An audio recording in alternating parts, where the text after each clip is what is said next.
यीशु। प्रभु यीशु के सामर्थ्यवान नाम पर और एक बार आप सभी लोगों को फादर अभिवादन करते हैं। बाइबल तीर्थ यात्रा के 139वां दिन की व्याख्या में स्वागत है।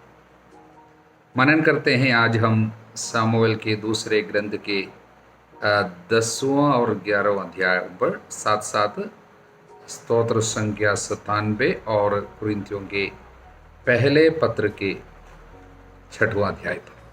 हालेलुया।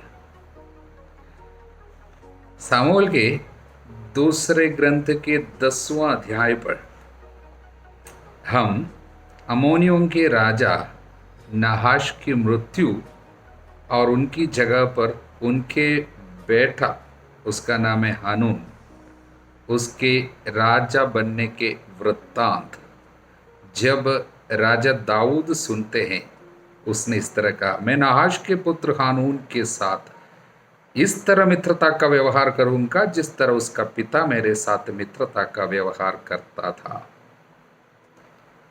हम पवित्र ग्रंथ में ये नहीं देखा कि कब नाहाश ने दाऊद के साथ मित्रता का व्यवहार किया। वास्तव में नाहाश के द्वारा इस्राएलियों पर क्रूर व्यवहार हमने बीच में देखा था।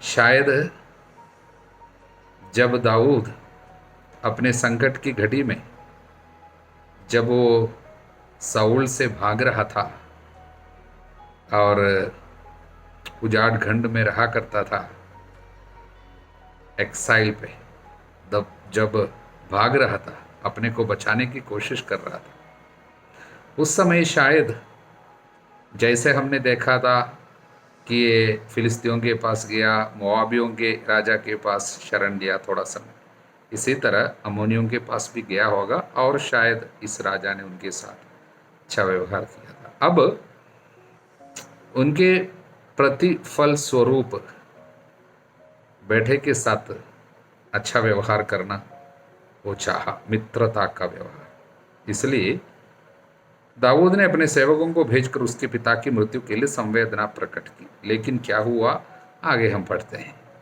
मूर्खतापूर्ण व्यवहार किसके द्वारा? बेटे के द्वारा। उनकी अनुभवहीनता है, पहली बार राजा बना, तब क्या हुआ, उसने उनके साथ अभद्र व्यवहार किया, सेवकों के साथ।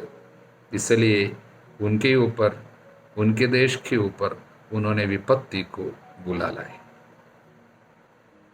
भले ही दाऊद ने मित्रतापूर्ण व्यवहार चाहता था इनके साथ, उसके बदले में शत्रुता और दंड और विपत्ति ये हानून जो है अपने ऊपर बुला लिया। हालेलुया। संदेश हमको ये मिलते हैं कि यदि आपके बुरे सलाहकार होते हैं, आप जिनसे सलाह लेते हैं, अगर ऐसे व्यक्ति अच्छे नहीं हैं और प्रज्ञ नहीं हैं और धार्मिक नहीं हैं, तो आपको बहुत नुकसान होगा। यहाँ पर उन्होंने अम्मोनी सामंतों के बात मानकर इस तरह का कार्य किया। हालेलुया। उनके लिए विपत्ति लाई। इसलिए आप किसका शब्द मानते हैं, किसकी बात मानते हैं, किसकी सलाह आप लेते हैं, ये बहुत महत्वपूर्ण बात है। आध्यात्मिक सलाह लेनी चाहिए। यूं ही किसी सांसारिक व्यक्ति की सलाह पर यहाँ वहाँ भटकना, ये कार्य वो कार्य में जाना, ऐसे वैसे किसी के साथ व्यवहार करना, ये सब बहुत बड़ी विपत्ति, आपके सोच के परे विपत्ति। अनेक लोगों की मृत्यु भी इस एक व्यक्ति के गलत कार्य के कारण, गलत फैसला के कारण उनके साथ हुआ। हालेलुया। और अच्छे उद्देश्य के साथ हमारे पास आने वाले, हमारी भलाई चाहने वाले लोगों को के प्रति गलतफहमी और भरोसाहीनता यदि आपको होते हैं, उसके द्वारा बड़ी बड़ी शत्रुताएं और बड़ी विपत्तियां, बड़े युद्ध, ये सब उत्पन्न हो सकते हैं। कोई ऐसा है जो दूसरों पर बिल्कुल भरोसा नहीं रख सकता है, दूसरों के अच्छे व्यवहार को भी वो बुरा सोच लेता है, बुरा मान लेता है, और हमेशा दूसरों के बारे में एक शक, किसी के मन में होता है। उन लोग शायद भलाई चाहते होंगे हमारी, लेकिन हम सोच लेते उन्होंने ऐसा जो बोला शायद मेरे बारे में बुरा बोला है, उसके मन में कुछ और उद्देश्य हो सकता है। इस तरह हमेशा गलत सोचता है दूसरों के बारे में। ये बात सच में प्रूव किया हुआ है कि यदि किसी के मन में हीन भावना है, इंफीरियोरिटी कॉम्प्लेक्स, जिसके मन में हीन भावना है उसके स्वभाव में ये बात आ सकती है, हमेशा दूसरों को गलत समझेगा, हमेशा मिसअंडरस्टैंडिंग यानी गलत फहमी, और दूसरों पे भरोसा नहीं रख सकेगा, सस्पिशन, शक हमेशा रहेगा। हीन भावना है तो पारिवारिक जीवन में ये सब बहुत तकलीफ देता है। यदि किसी के अंदर हीन भावना है तो पत्नी को बराबर शक करे। अगर पत्नी के अंदर हीन भावना है, इंफीरियोरिटी कॉम्प्लेक्स है, पति पे बराबर शक करेगी। ये हीन भावना, इंफीरियोरिटी कॉम्प्लेक्स कैसे चला जाएगा? वचन अंदर है तो। पवित्र वचन में प्रभु कहता है तुम मेरे दृष्टि में मूल हो। ईश्वर का प्यार जब आपके हृदय में भर जाता है, सारी हीन भावना चला जाएगा।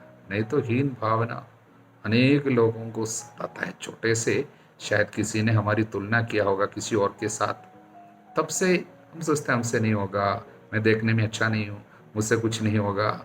इस तरह का विचार आपके अंदर है, आप दूसरों के भले उद्देश्य को भी गलत समझेगा। हमेशा शिकायत, हमेशा गलतफहमी, हमेशा शक, ये सब बड़ी बड़ी विपत्तियां न केवल आपके लिए, आपके परिवार के ऊपर, आपको सौंपे हुए लोगों के ऊपर भी आपकी गलती के कारण विपत्ति दूसरों के ऊपर भी आ सकती है। इसलिए एक मूर्ख राजा या नेता जो प्रज्ञ नहीं है, जो अप्रभावी है, अक्षम है, ऐसा कोई राजा या नेता है, बहुत सारी विपत्ति लोगों के ऊपर आ सकती है। इसलिए संत पौलुस के द्वारा पवित्र आत्मा क्या सिखाते हैं? तिमोथी के नाम लिखे पहले पत्र के अध्याय 2 वचन 1 और 2 में, मैं सबसे पहले अनुरोध करता हूं आप सभी लोगों के लिए, विशेषकर राजाओं, नेताओं, अधिकारियों के लिए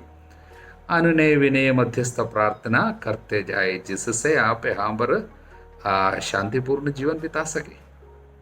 इसलिए हम पर शांतिपूर्ण जीवन चाहिए, युद्ध नहीं होना चाहिए, विपत्ति नहीं आनी चाहिए, अप्रिय घटनाएं नहीं आनी चाहिए। राजाओं, नेताओं, अधिकारियों के लिए बराबर प्रार्थना करना जरूरी है। हालेलुया। आगे इस अध्याय में योआब को हम देखते हैं युद्ध क्षेत्र में। बहुत सुंदर एक कार्य वो करता है। जब उसको पता चला, वचन 9 से, उसके सामने और पीछे की ओर से शत्रु आक्रमण करने की बात उनको समझ में आया, तुरंत वो फैसला लेता है धैर्य के साथ, और अपनी प्रज्ञा और अनुभव को मिलाकर उन्होंने सेना का विन्यास किया बहुत सुंदर रीति से। और सबसे मुख्य बात वो नहीं है, सबसे मुख्य बात उसने अपने भाई अभिषेक, उसको भी एक झुंड का मतलब अगुवाई दे दिया, और उसके बाद उनसे कहा, वो सुंदर वचन है, वचन 12, ढारस रखो, हम अपने लोगों और अपने ईश्वर के नगरों के लिए लड़े। ढारस रखो, प्रभु वही करे जो उसे उचित प्रतीत हो। हमें धैर्य के साथ लड़ना है। Late his will be done, उसकी इच्छा पूरी हो जाए। इंग्लिश में ऐसा है, late his will be done. कितनी सुंदर बात है। किसी को ढारस बंधाने के लिए, ईश्वर की सेवा करने वालों को ढारस बंधाने के लिए सुंदर एक वचन, ढारस रखो, हम अपने लोगों और अपने ईश्वर के नगरों के लिए लड़े। यानी ईश्वर के नगर, ईश्वर का राज, हम ईश्वर के राज्य के लिए युद्ध कर रहे हैं। We are fighting for the kingdom of God, we are fighting for his people. Let us accept the sufferings, let us fight well, don't be afraid, courage, let his will be done. Trust, faith, love and courage. What a beautiful thing. कितनी सुंदर बात है। Hallelujah. इसलिए वचन by heart सीखना जरूर अच्छा है। 10वां अध्याय वचन 12। और युद्ध जीतते हैं। इस अध्याय में 10वां अध्याय में हम राजा दाऊद को देखते हैं अपने न्याय और सत्य को सब दिल में लगाते हुए, प्रभु पर श्रद्धा रखते हुए युद्ध जीतते हैं, शत्रुओं को अपने अधिकार में कर लेते हैं और अपने राज्य का विस्तार करते हैं और प्रभु के अधिकार को स्वीकार करते हैं और सभी लोगों का प्रिय बन जाता। इस तरह अपनी महिमा में, यानी उसकी उसकी अपनी धार्मिकता की ऊंचाई में अब खड़े हैं। दाऊद के बारे में एक सुंदर सुंदर चित्र, दाऊद का एक बहुत अच्छा पिक्चर हमको अब इस अध्याय में देखने को मिलता है। He is actually in his glorious peak, उसकी महिमा की ऊंचाई तक आया, एक आदर्श राजा। हालेलुया। अब 11वां अध्याय से आगे हम जो देख रहे हैं वो कुछ अलग है, कुछ हटकर है।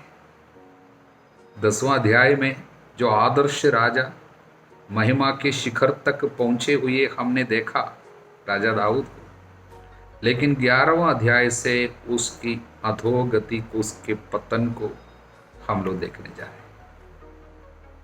इसलिए सामूएल के दूसरे ग्रंथ का 11वां अध्याय से लेकर जो भाग है उसको हम इस ग्रंथ का दूसरा भाग बता सकते हैं। पहले भाग में दाऊद धीरे धीरे आगे बढ़ता गया, उन्नति तक गया, लेकिन अब जो है उसकी गिरावट हम देख रहे हैं।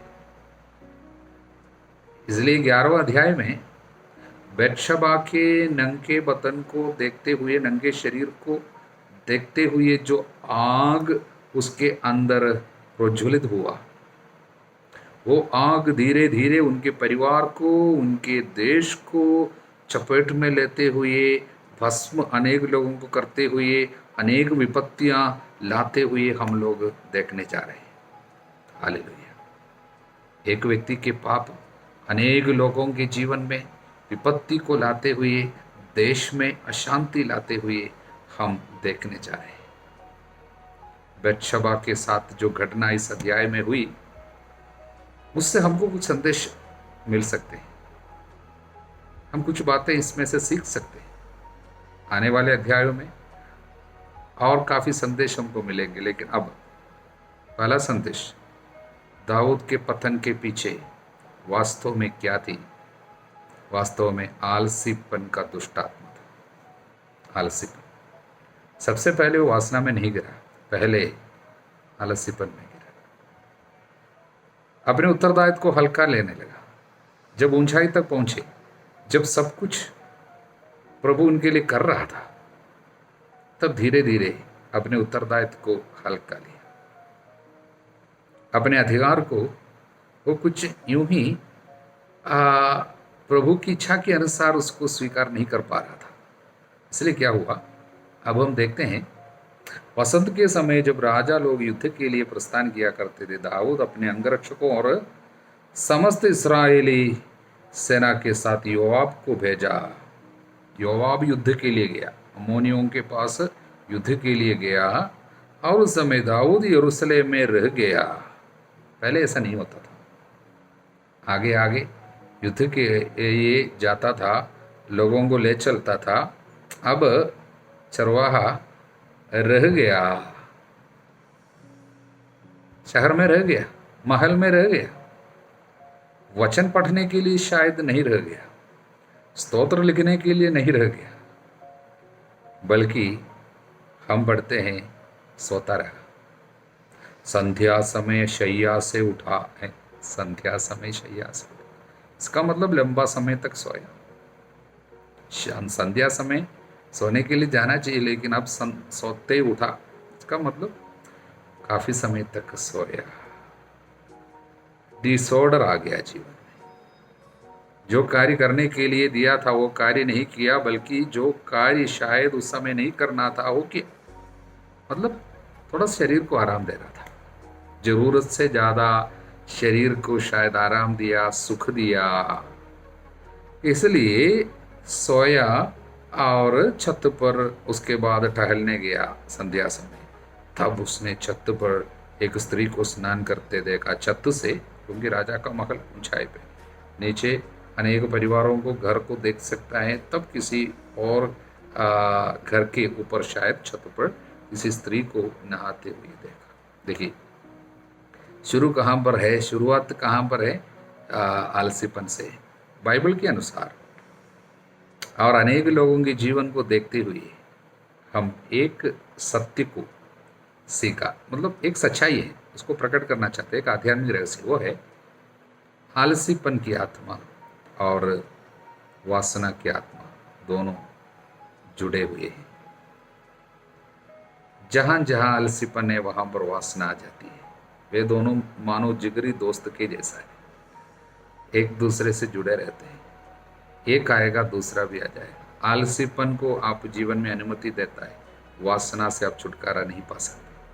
यदि आप जीवन में आलसीपन को लाते, जरूर से ज़्यादा सोते हैं, डिसऑर्डर जीवन में आ जाती है और किसी चीज़ में कोई कोई ऑर्डर नहीं है और प्रोक्रास्टिनेशन यानी बाद में करेगा, अभी नहीं, हम बाद में करेंगे, आप जाकर करिए, मैं बाद में आऊँगा, इस तरह का कार्य जब करते हैं और जीवन में जो कार्य प्रभु सौंपे है उसको करने में उत्साह चला जाता है, नहीं हल्का लेने लगता है, जीवन को बड़ी सिंपल से लेने लगता है, उत्तरदायित्व को सिंपल से लेने लगता है। यही आलसीपन की आत्मा का कार्य। तब से वासना जरूर आपका पीछा करे, ना चाहने पर भी कर डाले, आंखों में लोभ आ जाए, ऐसे कार्य आपको शैतान दिखा देगा जो आपको देखना नहीं चाहिए, इस तरह फंस जाएगा। दाऊद के साथ ऐसा ही हुआ, आलसीपन के कारण वो फंस गया, जरूरत से ज्यादा शरीर को आराम दिया। हालेलुया। और दूसरा संदेश क्या है? अपने सत्ता जो है, सत्ता आदमी को भ्रष्ट करता है। मतलब है कि अब्यूज ऑफ पावर, उनको जो अधिकार दिया गया उसका गलत इस्तेमाल करने लगा। इसलिए अपने राजा होने का अधिकार जो है, पूर्ण सत्ता जब आ जाती है आदमी बहुत भ्रष्ट हो जाता है। ऐसे एक डर रहता है, सत्ता आदमी को भ्रष्ट कर सकता है। इसलिए जब सत्ता आपके पास अधिकार आ जाता है, अधिकार को आप जब गलत इस्तेमाल करने लगता है, अनेक लोगों पर उसका असर आ जाता है। अपने अधिकार के कारण उस स्त्री को, किसी और की पत्नी है, उनको लेकर उनके साथ बलात्कार किया, गलत कार्य किया, अपने अधिकार को गलत रीति से इस्तेमाल करता। अनेक लोग अधिकारी अपने अधिकार को गलत इस्तेमाल करने के कारण देश में अशांति। इसलिए जैसे पहले प्रभु हमको बताया, अधिकारियों के लिए प्रार्थना जरूर करना। इसलिए जो भी अधिकार में, आध्यात्मिक अधिकार हो, सिविल अथॉरिटी हो, जो भी राजनीतिक दल के अधिकारी हो, सबों के लिए हमें प्रार्थना करनी, क्योंकि सत्ता को आप गलत इस्तेमाल करने से भ्रष्टाचार और विपत्ति देश में बढ़ते बढ़ते जाएगी। हालेलुया। तीसरा संदेश क्या है मालूम? वो यही है, गरीबी और विपत्ति से बढ़कर समृद्धि अधिक हानि पहुंचाती है। यानी गरीबी के समय और विपत्ति के समय आपके जीवन में जो तकलीफ और नुकसान हुई, उससे ज्यादा नुकसान समृद्धि आपके जीवन में ला सकते हैं। देखिए ये बहुत खतरनाक कार्य हो सकता है। समृद्धि खतरनाक और हानिकारक हो सकती है, कई लोगों के लिए ऐसा है। देखिए जब विपत्ति के समय में, गरीबी और विपत्ति में अनेक साल रहा दाऊद, उस समय वो चाहता था काश ये समय का अंत हो जाए, ये साउल मुझे जो सता रहे और निर्वासन में जो रह रहे हैं, ये निर्वासन का अंत हो जाए, चाहा था, सच में चाहा था, और प्रभु ने जरूर दिया भी। लेकिन आध्यात्मिक दृष्टि से देखी तो दाऊद के जीवन जब विपत्ति के समय, संकट के समय कैसा था, कितना आध्यात्मिकता थी। उदाहरण के लिए कितने स्तोत्र उसने दुख और संकट के समय रचा, बाद में महल में आने के बाद बहुत कम दिखता है। जितना उन्होंने वचन पर मनन किया, प्रभु के नियम पर मनन किया, उस समय विपत्ति और उजाड़ खंड में रहते हुए, चरवाहा बनकर जब रहता था, उस समय कितना गीत गाता था, कितनी आराधना करते थे और कितने वचन को उन्होंने यानी स्तोत्र को उन्होंने रचे और जितना मनन किया उतना शायद राजा बनने के बाद, अधिकार पाने के बाद, समृद्धि जब आ गया उस समय बहुत कम। तो ये सत्य है। राजा के जीवन में, राजा दाऊद के जीवन में जो हुआ, हमारे जीवन में भी शायद संकट अधिक प्रभु के साथ हमको लगा देता है। इसलिए बाइबल कहता है दुख मेरे लिए कल्याण बन गया, क्योंकि मैं तेरे वचनों पर चलना सीखा। वचनों पर चलना कब हम सीखते हैं? दुख में सीखते हैं। प्रभु दुख द्वारा दुखियों का उद्धार करता है, विपत्ति द्वारा उन्हें शिक्षा देता है। अय्यूब के ग्रंथ में हमने पढ़ा है। इसलिए प्रियजनों, दुख और संकट कभी हानिकारक नहीं है, समृद्धि उससे ज्यादा हानिकारक है। हालेलुया। और अंतिम और एक संदेश, वासना का पाप आदमी को क्या है, उसके हृदय को कठोर बना सकता है और अपने अपने अंतरतम को, अपने कॉन्शियंस जो हम बोलते हैं अंतरतम को, उसको क्या है, नम कर सकता है। हिंदी में क्या बोलता है इसको कि सुन्न हो गया, हम बोलते हैं कभी, ऐसा कर सकता है। दाऊद के साथ ऐसा हुआ। ये पाप को छिपाने के लिए उनके लिए युद्ध करने वाले एक वीर योद्धा, उसको बत्शबा का पति है उरिय्याह, उसको मार डालने के लिए, मरवा डालने के लिए उसको कोई प्रॉब्लम नहीं। उस समय उसके अंतरतम में उस आदमी को मारने के लिए कोई तकलीफ, कोई दुख ही हुआ नहीं, मरवा डाला।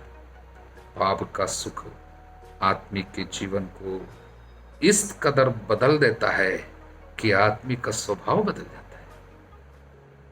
किसी के दुख और किसी की मृत्यु तक करने के लिए, मर्डर करने के लिए भी आदमी आ जाता है। इसलिए वासना का पाप में आकर कितने लोग मर्डर करते हैं।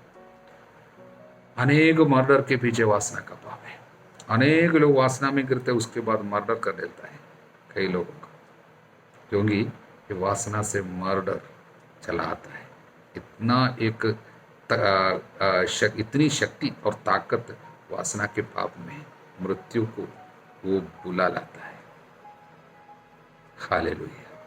आइए हम स्तोत्र संख्या 97 पर जरा मनन करें। सर्वोच्च प्रभु की महिमा। इस स्तोत्र की विशेषता ये बाइबल के चौथा रॉयल साम है। इंग्लिश में रॉयल साम बोलते हैं, मतलब ईश्वर के राजत्व की घोषणा करने वाले स्तोत्र। कुछ स्तोत्र ऐसे हैं जो ईश्वर राजा है, प्रभु राजा है, और इस बात को बताते हैं। और ये चौथा ऐसा स्तोत्र है जो प्रभु के राजत्व को, और इसकी विशेषता ये भविष्य की ओर कुछ बातें। भविष्य में एक ऐसा समय आएगा जब समस्त मानव जाति स्वीकार करेंगे कि प्रभु राजा है। ईश्वर, इज़राइल का ईश्वर ही सच में पृथ्वी का राजा है। ये बात सब लोग स्वीकार करेंगे। समस्त मानव जाति, सभी राष्ट्र उसकी महिमा के दर्शन करेंगे, ऐसे समय के बारे में। इसलिए ईश शास्त्रियां बताते ये दुनिया के अंत के बारे में। दुनिया के अंत में ऐसा समय आएगा, सभी लोग प्रभु की महिमा को देखेगा। हालेलुया। सबके ऊपर ईश्वर का शासन आ जाएगा, ईश्वर का राज आएगा उस समय के बारे में। तब क्या क्या होगा? समस्त जगह में उल्लास, पृथ्वी पर उल्लास, असंख्य द्वीप आनंद मनाएं, क्योंकि आनंद जो है ईश्वर के राज्य की सबसे महत्वपूर्ण विशेषता। आत्मा द्वारा प्रदत्त आनंद का विषय है ईश्वर का राज्य। ईश्वर के राज्य में आनंद ही आनंद है। इसलिए आनंद की बात बराबर यहाँ पर बताए गए हैं। समस्त सियोन आनंदित हो उठता है। हालेलुया। और प्रभु राज्य करता है, पृथ्वी पर उल्लास, असंख्य द्वीप आनंद मनाए। अंत में धर्मियों प्रभु पर आनंद मनाओ, आनंद। इसलिए आनंद मुख्य बात। और दूसरी बात क्या है? जो लोग देव मूर्तियों की पूजा करते हैं, जो उन मूर्तियों पर गौरव करते हैं, वो सब निराश हो जाएगा, क्योंकि उनको सब समझ में आएगा देव मूर्तियाँ सब बेकार है, मूर्तियाँ सब जीवित नहीं हैं, और ये सब सच में मूर्खता ही है। मूर्ति जो है मूर्खता है। जब समझ में लोगों को आएंगे उन लोग निराश हो जाएगा, क्योंकि प्रभु की महिमा उन लोगों देखेंगे। और उस समय और क्या चीज होगा? प्रभु अपने भक्तों की रक्षा करेगा, रक्षा करेगा और दुष्टों के पंजे से छुड़ाएगा। सभी प्रभु भक्तों को वो सुरक्षित रखेगा। धर्मी के लिए ज्योति का उदय, निष्कपट लोग सब आनंद मनाएंगे। हालेलुया। इसलिए दुनिया के अंत में ईश्वर का शासन सभी लोगों पर आ जाएगा। आज जो लोग स्वीकार नहीं किया, अस्वीकार किया, जो लोग अज्ञानता में, सबको पता चलेगा ईश्वर राजा है, एक ही ईश्वर है। इसलिए उस समय के बारे में सोचकर ये स्तोत्र प्रभु का आदर करते हैं, प्रभु की महिमा करते हैं और आज ही हम आनंदित हो जाते हैं, क्योंकि एक ऐसा समय जरूर आएगा समस्त मानव जाति के सामने, जो आज विरोध करता है, प्रभु की निंदा करते हैं, प्रभु भक्तों को क्या तकलीफ पहुंचाते हैं, ऐसे सारे लोगों के सामने, जीवितों मृतकों के सामने प्रकट किया जाएगा कि प्रभु सच में जीवित है, वही राजा है, राजाओं का राजा है, वही ईश्वर है। समस्त पृथ्वी उसके हाथों बनाया हुआ है, सबको पता चलेगा। उस समय के लिए हम इंतजार करके आज ही उसकी आराधना करके बैठते हैं। हालेलुया। अब हम कुरिन्थियों के नाम संत पौलुस के पहले पत्र के अध्याय 6 पर मनन करेंगे। मुख्य रूप से दो बातें, दो शिक्षा। पहली शिक्षा है कि प्रभु के लोग, चुने हुए लोग, विश्वासी लोग, कलीसिया के लोग किस तरह एक दूसरे पर मुकदमा चला सकते हैं। पहली बात, पौलुस को समझ में आया कि कुरिन्थियों के बीच में, कुरिन्थ के कलीसिया में कुछ पेशी यानी मुकदमा, कोई किसी पर दोष लगाता है और उनके बारे में मुकदमा चलाता है, कोर्ट में, कचहरी पे जाते हैं। और कचहरी में कौन जज करता है, कौन शासन करता है, कौन न्याय करता है? अविश्वासी लोग। अविश्वासी लोगों के पास में जाते हैं, हम एक दूसरे पे लड़ते हैं। संत पौलुस कहते हैं आपको शर्म आना चाहिए। मैं आप लोगों को लज्जित करने के लिए कहता हूं। पहली बात है, आपके बीच में मुकदमा क्यों आता? आप क्यों मुकदमा लड़ते हैं? सबसे वास्तव में पहला दोष यह है, वचन 7, आप एक दूसरे पे मुकदमा चलाते। इसकी अपेक्षा अन्याय क्यों नहीं सह लेते? यीशु ने क्या सिखाया? जब उसके ऊपर अन्याय किया गया, उसने क्या किया? क्या हम यीशु से कुछ नहीं सीखते? अन्याय क्यों सह नहीं लेते हैं? अपनी हानि क्यों नहीं होने देते हैं? प्रभु ने अपनी हानि होने दी, क्रूस उठाया, हमारे कारण मरा और हमसे कहा जैसे मैंने किया वैसे तुम करो। लेकिन हमारे साथ क्या हो रहे हैं? उल्टे आप स्वयं अन्याय करते हैं और दूसरों को हानि पहुंचाते हैं, और वे आपके भाई है, मतलब विश्वासी है। और पहली बात यह है, और उसको लेके उससे बढ़कर और कार्य है, आप वो कार्य लेकर अविश्वासियों की अदालत में मुकदमा चला रहे। पहली बात इसलिए संत पौलुस कहते हैं आप क्यों सह नहीं सकते? ठीक है, आपसे सहा नहीं जा सकता है तो आपको क्यों, ऐसा कोई आदमी नहीं है आपके कलीसिया में, कोई नहीं है जो विश्वासी है, जो इसका सलाह, मतलब जो इस समस्या का समाधान नहीं कर सकता? इसलिए वो कहते हैं कलीसिया के अधिकारियों के पास जाइए। हालेलुया। इसलिए मुकदमा चलाना ही गलत है और अन्याय हमको सह लेना चाहिए। क्या हो, क्यों दूसरों के पास क्यों नहीं जाना है? बोलता है कि आप नहीं जानते संत, मतलब प्रभु के चुने हुए लोग संसार का न्याय करेंगे। क्या आप नहीं जानते हैं कि हम स्वर्गदूतों का भी न्याय करेंगे? विश्वासी का अधिकार ऐसा है, स्वर्गदूतों को भी न्याय करने का अधिकार मिलेगा।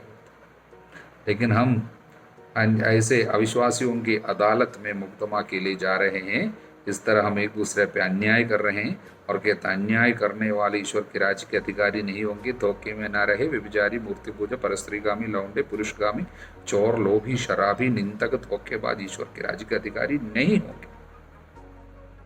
ये पहली बात। दूसरी बात यह है, आप ये नहीं सोचे कि आपका शरीर आपका है। कुछ लोग बोलता है मेरा शरीर है, मैं थोड़ा सा पीऊँगा तो क्या प्रॉब्लम, मेरा शरीर है, मेरे शरीर में थोड़ा सा मैं सुख भोगूंगा तो क्या, मैं किसी को तकलीफ नहीं देता हूँ, मैं किसी पे ज़बरदस्ती नहीं करता हूँ, मैं किसी और को नहीं पिलाता हूँ, मैं किसी की पैसा से भी नहीं पीता हूँ, मैं अपने पैसा से कुछ पी लूँगा या अपने शरीर में थोड़ा सुख भोगूंगा, शायद कुछ चीज़ें देखने के द्वारा, कुछ करने के द्वारा, या कोई मेरे साथ सहमत होकर आते हैं कि हम एक साथ शारीरिक संबंध बनाएंगे। हम जबरदस्ती नहीं करते हैं, लेकिन सहमति से, आपसी सहमति से हम लोग थोड़ा सा शरीर में सुख भोगेंगे तो क्या प्रॉब्लम है, कुछ लोग सोचता था उस समय। उनको संत पौलुस एक बहुत सुंदर आध्यात्मिक उत्तर देता है वचन 19 और 20 में, सबको सीखना है। 19 और 20वां वचन में 4 बातें बताते हैं। पहली बात, क्या आप नहीं जानते हैं आपका शरीर आपका नहीं है, पवित्र आत्मा का मंदिर है। पहली बात, don't you know that you are the temple of God. पहली बात। दूसरा, आपका अपने पर अधिकार नहीं है, you are not your own. आपको अपने पर अधिकार नहीं है, आपका शरीर पे आपको अधिकार नहीं। ये बात कभी सोचा? हम अपनी मनमानी आचरण नहीं कर सकता क्योंकि आपका नहीं है, ये मंदिर है, प्रभु मंदिर के रूप में ले लिया। आपका अपने पर अधिकार नहीं है। दूसरी बात। तीसरी बात, क्योंकि आप लोग कीमत पर खरीदे गए हैं, you are bought for a price. कीमत क्या है? यीशु का लहू है, कीमत पर खरीदे गए हैं।